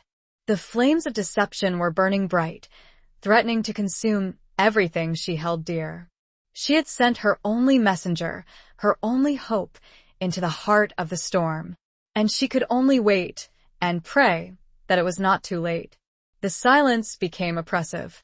She looked to the sky, but saw only darkness. Had she made a terrible mistake? Chapter 16. The Knight's Confession. The next few days were an agony of waiting. Juliana paced the castle walls, her eyes constantly scanning the horizon, her heart pounding with every rustle of leaves, every distant bird call. She barely ate, barely slept, her mind consumed by worry and fear. Agnes tried to comfort her, offering herbal remedies to calm her nerves and soothe her anxieties, but nothing seemed to help. Juliana was trapped in a prison of her own making, a cage of uncertainty and dread. Then, on the third day, as the sun was beginning to set, casting long shadows across the courtyard, a figure appeared on the horizon. It was a rider, galloping towards the castle, his horse lathered in sweat, his clothes covered in dust. Juliana's heart leaped with a mixture of hope and terror. Was it Rhys? Was he alive? Was he safe? As the rider drew closer, Juliana recognized him. It was not Rhys. It was one of his men, a young knight named Sir Gareth, the namesake of Rhys' brother, she learned later, his face pale and drawn, his eyes filled with a mixture of exhaustion and grief. Juliana's blood ran cold. Something was terribly wrong. She knew it. She felt it in her bones. She rushed down to the courtyard, her heart pounding in her chest, her legs trembling beneath her. She reached the knight as he dismounted, his body swaying with fatigue. "Sir Gareth," she said, her voice trembling, her eyes searching his face. What is it? What has happened? Where is Rhys?" The knight looked at her, his expression filled with sorrow. He opened his mouth to speak, but no words came out. He simply handed her a sealed letter, his hand shaking. Juliana recognized the seal. It was Rhys's. But the handwriting, it was not his. She tore open the letter, her hands trembling so violently that she could barely hold the parchment. Her eyes scanned the words, her mind struggling to comprehend their meaning. The letter was from Lord Kelgar, Rhys's enemy, the leader of the rebellion. It was short, brutal, and devastating. "Lady Juliana," it read, "your betrothed, Sir Rhys Montrose, is dead. He fell in battle, bravely fighting for his king, his country, his honor. His body lies upon the field, a testament to his courage. I offer you my condolences." Juliana stared at the words, her mind reeling, her heart shattering into a million pieces. Rhys dead? It couldn't be true. It was a lie. A cruel, twisted lie. She crumpled the letter in her hand, her body shaking with sobs, her tears blurring her vision. She collapsed to the ground, her grief overwhelming her, her world collapsing around her. Sir Gareth knelt beside her, his hand gently touching her shoulder. My lady, he said, his voice choked with emotion. I am so sorry. I witnessed it myself. Sir Rhys, he fought valiantly. But he was outnumbered. He was betrayed. Betrayed? Juliana's head snapped up, her eyes filled with a mixture of grief and fury. Betrayed? She whispered, her voice hoarse. By whom? Who betrayed him? The knight hesitated, his eyes flickering with uncertainty. I do not know, my lady, he said. But there were rumors, whispers, talk of treachery, of a plot, of someone within our own ranks working with Kelgar. Juliana's mind raced. A plot? Treachery? Someone within Rhys's own ranks. It was all too familiar. It was like Elmsworth all over again. But who? Who would betray Rhys? Who would want him dead? Then, a sudden thought, a terrifying realization, struck her like a bolt of lightning. Basil. Basil had betrayed her before. He had sided with Elmsworth. He had threatened Rhys. Could he be behind this? Could he have somehow orchestrated Rhys's death? She rose to her feet, her grief giving way to a burning rage, a fierce determination. She would find out the truth. She would avenge Rhys's death. She would make those responsible pay. Sir Gareth, she said, her voice firm, her gaze unwavering. Tell me everything. Tell me everything you know. Tell me about the battle. Tell me about the rumors. Tell me about Basil. The knight nodded, his expression grim. He began to speak, his words painting a picture of chaos, confusion, and treachery. He spoke of a sudden ambush, of a coordinated attack, of a signal fire that had been lit, betraying Rhys's position to the enemy. And he spoke of Basil, of his suspicious behavior, of his frequent absences from camp, of his whispered conversations with unknown individuals. As Juliana listened, her suspicions grew, her anger intensified, her resolve hardened. She knew what she had to do. She had to confront Basil. She had to find out the truth. She had to avenge her love. Suddenly, a flicker of movement, high in the battlements. A figure, a dark cloak, and a familiar, glinting set of gray eyes. It couldn't be but it was. Rhys. Alive. The knight's confession was interrupted, and both turned to stare. Chapter 17. A Tapestry of Lies. Juliana's heart stopped. It couldn't be. It was a trick of the light, a figment of her grief-stricken imagination. Rhys was dead. She had read the letter. She had heard the knight's testimony.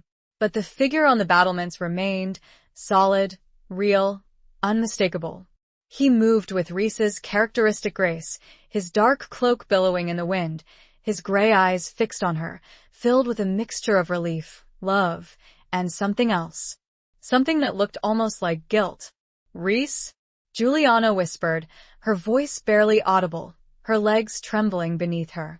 The figure descended the stairs, his footsteps echoing in the courtyard. As he drew closer, Juliana's disbelief gave way to a surge of overwhelming joy, a rush of relief so intense that it almost knocked her off her feet. He was alive. He was here. He was real. Juliana, Rhys said, his voice hoarse, his eyes searching her face. He reached out and took her hands, his fingers gripping hers tightly, as if he were afraid she might disappear. Rhys, Juliana repeated, her voice choked with emotion, tears streaming down her face. You're alive. But how? The letter the night they said you were dead. Rhys looked at Sir Gareth, his expression grim. Gareth, he said, his voice low and controlled. I understand your confusion, but I assure you, I am very much alive. He turned back to Juliana, his gaze softening. It was a ruse, Juliana, he said. A deception. A way to flesh out the traitor. To expose the plot. Juliana stared at him, her mind struggling to comprehend his words. A ruse? A deception? But why? And who was the traitor? Rhys explained everything. He told her about the rumors of treachery, about the suspicions surrounding Basil, about his decision to fake his own death in order to uncover the truth. He had arranged for Kelgar to send the false letter, knowing that it would reach Juliana, knowing that she would react, that she would seek answers, that she would expose the traitor. I knew I could trust you, Juliana, he said, his voice filled with emotion. I knew you would be strong. I knew you would find the truth. Juliana felt a wave of conflicting emotions wash over her. Relief, joy, gratitude, but also anger, betrayal, hurt. He had lied to her. He had put her through this agony, this torment, this grief. But why, Rhys? She asked, her voice trembling. Why didn't you tell me? Why didn't you trust me? He looked away, his expression filled with guilt. I couldn't risk it, Juliana, he said. I couldn't risk the traitor finding out. I couldn't risk your safety. He paused, his eyes searching hers. I know I hurt you, Juliana, he said. I know I betrayed your trust. And I am so sorry. I hope you can forgive me. Juliana looked at him, her heart aching with a mixture of love and pain. She understood his reasons. She understood the necessity of his deception. But it didn't make it any easier.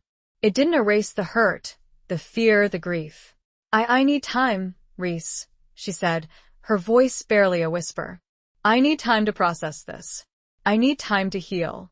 He nodded, his expression understanding. I know, he said, and I will give you all the time you need. I will wait for you, Juliana, for as long as it takes. He released her hands, his touch lingering for a moment longer.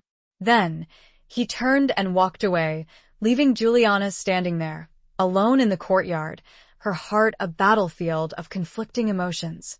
The tapestry of lies had been woven, the threads of deception and betrayal intertwined with those of love and loyalty. Juliana had been used, manipulated, her emotions played upon. But she had also been trusted, relied upon, her strength and courage acknowledged. She was left with a burning need. She had to unravel the threads. She had to find the truth. She had to decide where her heart truly lay. She had questions still, for both men. Rhys had returned, but the storm was far from over. Chapter 18. The Sword's Edge. The revelation of Rhys's survival sent ripples of shock and confusion through Thornwick. Sir Gareth, initially stunned and disbelieving, quickly recovered and pledged his renewed loyalty to Rhys, apologizing profusely for his role in the deception, however unintentional. The other men-at-arms, relieved and overjoyed at their leader's return, reaffirmed their commitment to his cause. But the question of Basil's involvement remained, a dark cloud hanging over the castle. Rhys, despite his explanation, still suspected Basil of treachery, citing his past actions, his suspicious behavior, and the circumstantial evidence that pointed towards his guilt. Juliana, however, was torn. She had witnessed Basil's betrayal firsthand. She had felt the sting of his disloyalty. But she had also seen the fear in his eyes, the desperation in his voice, the glimmer of regret that had flickered beneath his mask of defiance. She couldn't quite bring herself to believe that he was capable of such cold-blooded treachery, of orchestrating Rhys's death. She decided to confront him, to seek answers, to find the truth, once and for all. She sent a message to Lord Elmsworth, requesting permission to visit Basil, who was still being held captive in the castle. Elmsworth, surprisingly, granted her request. He seemed amused by the turn of events, by the drama that was unfolding within his walls. He was a serpent, after all, and he enjoyed watching others squirm. Juliana found Basil in his cell, a small, damp chamber in the castle's dungeons. He was sitting on a straw pallet, his head in his hands, his body slumped with despair. He looked up as she entered, his eyes filled with a mixture of shame, guilt, and fear. Juliana, he said, his voice barely a whisper. I heard about Rhys. I am glad he is alive. Juliana studied him, her gaze unwavering, her expression unreadable. Are you Basil? She asked, her voice cold and hard. Are you truly glad? He flinched, as if her words had struck a physical blow. He looked away, his gaze fixed on the floor. I know what you must think of me, Juliana, he said, his voice choked with emotion. I know I betrayed you. I know I sided with Elmsworth. But I swear to you, I had nothing to do with Rhys's supposed death. I would never do such a thing. Juliana continued to observe him, her mind racing, her heart torn. She wanted to believe him. She wanted to trust him. But she couldn't ignore the evidence, the suspicions, the doubts. Then, who, Basil? She asked, her voice softening slightly. Who betrayed Rhys? Who orchestrated the ambush? Who sent the false letter? Basil hesitated, his eyes flickering with fear. He looked around the cell, as if he were afraid of being overheard. I don't know, Juliana, he said, his voice barely a whisper. But I suspect it was someone close to Rhys. Someone he trusted. Someone within his own inner circle. Juliana's blood ran cold. Someone within Rhys's inner circle? But who? Who could it be? Then, a sudden thought, a terrifying possibility, struck her. Sir Gareth. Sir Gareth had been the one to bring the false news of Rhys's death. He had been the one to describe the ambush, the signal fire, the betrayal. He had been the one to point the finger at Basil. Could it be him? Could Sir Gareth be the traitor? Juliana felt a surge of anger, of betrayal, of fury. She had trusted Gareth. She had confided in him. She had believed him. And all along, he had been lying. Basil, she said, her voice firm, her gaze unwavering. I believe you. I believe you had nothing to do with this. But I need your help. I need you to tell me everything you know, everything you've seen, everything you've heard. Basil nodded, his eyes filled with a mixture of gratitude and determination. He began to speak, his words revealing a web of intrigue, of deception, of treachery that went far deeper than Juliana had ever imagined. He spoke of Gareth's secret meetings with unknown individuals, of his whispered conversations, of his suspicious behavior. He spoke of a coded message that he had intercepted, a message that seemed to implicate Gareth in a plot against Rhys. As Juliana listened, the pieces of the puzzle began to fall into place. The tapestry of lies was unraveling, revealing the true traitor, the true mastermind behind the plot. It was Sir Gareth, and he was about to face the sword's edge of justice. Or, rather, of hers. Juliana felt a chill. Gareth had been so close, so trusted. It was almost unfathomable. She thanked Basil and promised to secure his freedom. Then, she left to find Rhys. Chapter 19. Crossroads of Destiny. Juliana found Rhys in the training yard, practicing swordplay with a group of his men. He moved with his usual grace and power, his blade a blur of silver in the afternoon sun. But there was a tension in his body, a tightness around his eyes, that betrayed his inner turmoil. She waited until he had finished, dismissing his men with a curt nod. He turned to her, his expression softening as he saw her. Juliana, he said, his voice laced with a mixture of relief and concern. Are you all right? Have you spoken with Basil? Juliana nodded, her gaze unwavering. Yes, Rhys, she said. I have. And I know who the traitor is. Rhys's eyes widened in surprise. Who? He asked, his voice urgent. Who is it? It's Gareth, Juliana said, her voice firm, her gaze unflinching. Sir Gareth. He is the one who betrayed you. He is the one who orchestrated the ambush. He is the one who sent the false letter. Rhys stared at her, stunned, unable to believe what he was hearing. Gareth? He whispered, his voice filled with disbelief. But that's impossible. He's one of my most trusted men. He's like a brother to me. I know, Rhys, Juliana said, her voice softening. But it's true. Basil told me everything. He intercepted a coded message. He witnessed Gareth's secret meetings. He saw the deception. Rhys shook his head, his mind struggling to accept the truth. He had trusted Gareth implicitly. He had confided in him. He had considered him a friend. I don't understand, he said, his voice filled with confusion and pain. Why would he do this? Why would he betray me? I don't know, Rhys, Juliana said. But we have to stop him. We have to confront him. We have to bring him to justice. Rhys nodded, his expression hardening, his grief giving way to a cold, determined anger. You're right, he said. We will confront him. And he will pay for his treachery. They summoned Gareth to the great hall, their faces grim, their hearts heavy. Gareth arrived, his expression unsuspecting, his demeanor confident. He greeted Rhys with a respectful bow, his eyes flickering towards Juliana with a hint of suspicion. My lord, Gareth said, his voice smooth and deferential. You summon me?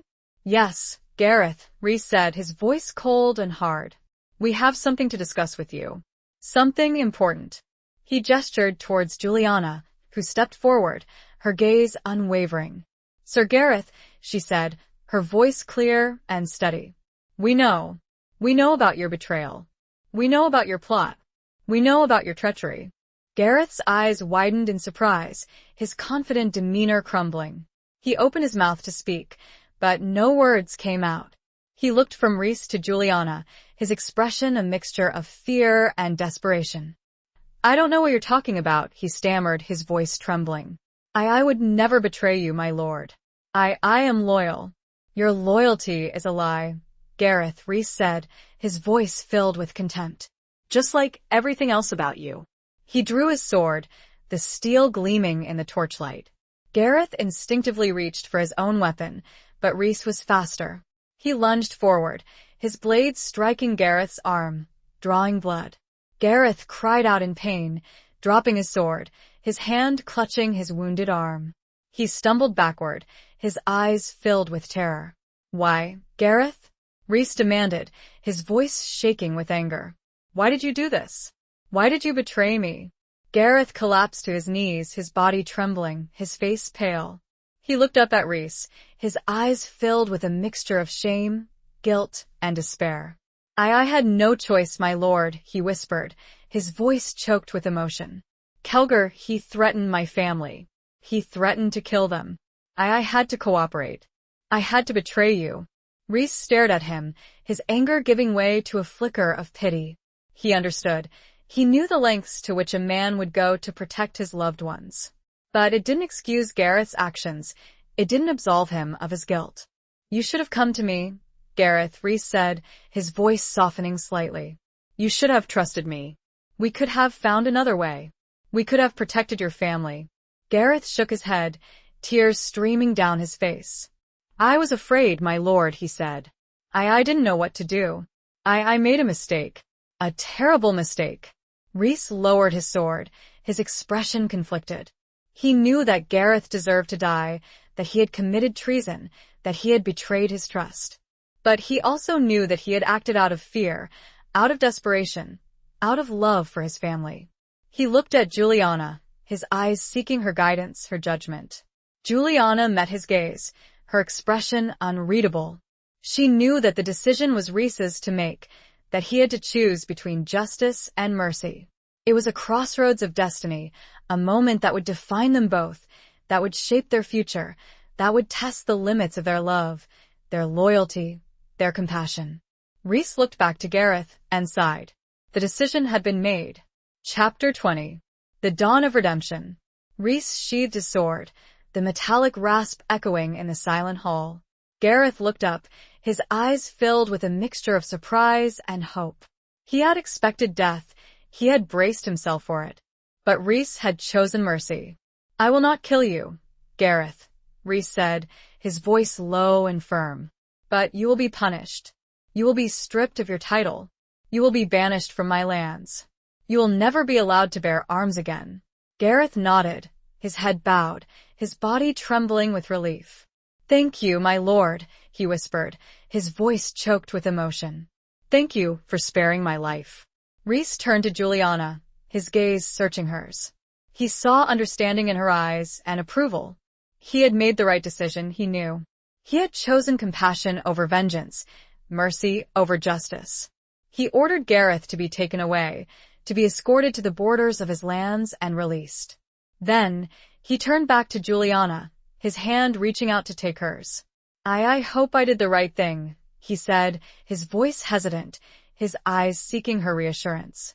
Juliana smiled, her heart filled with love and admiration. You did, Rhys, she said. You showed strength. You showed compassion. You showed wisdom. She leaned in and kissed him, a gentle, tender kiss that spoke of forgiveness, of understanding, of unwavering love.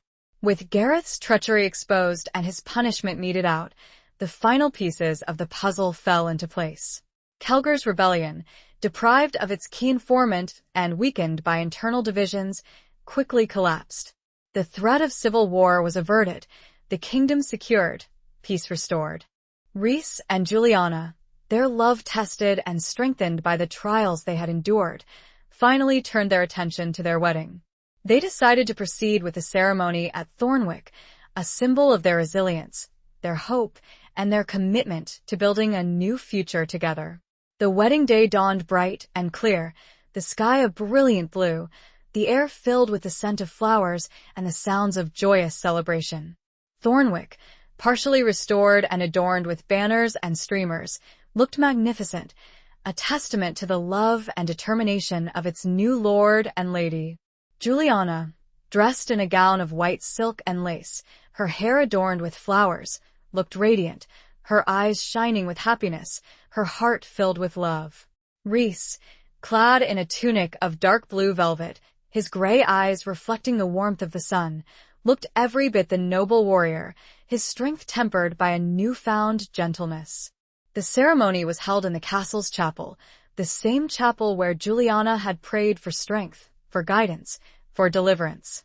The vows they exchanged were heartfelt, sincere, filled with the promise of a lifetime together, a commitment to love, to honor, to cherish, through whatever challenges lay ahead. As they emerged from the chapel, hand in hand, the assembled guests cheered, their voices echoing through the courtyard, their faces beaming with joy. Juliana and Rhys, bathed in the golden light of the setting sun, looked at each other, their hearts overflowing with love, their souls intertwined, their future stretching before them, bright and full of promise. They had faced betrayal, they had faced death, they had faced the sword's edge of destiny. But they had emerged victorious, their love stronger, their bond unbreakable, their future secured. The dawn of redemption had arrived, bringing with it the promise of peace, of prosperity, of a love that would endure through the ages. They mounted their horses, ready to ride toward that new dawn. Together, a new chapter was beginning. Epilogue. Years passed, and Thornwick flourished under the wise and just rule of Rhys and Juliana.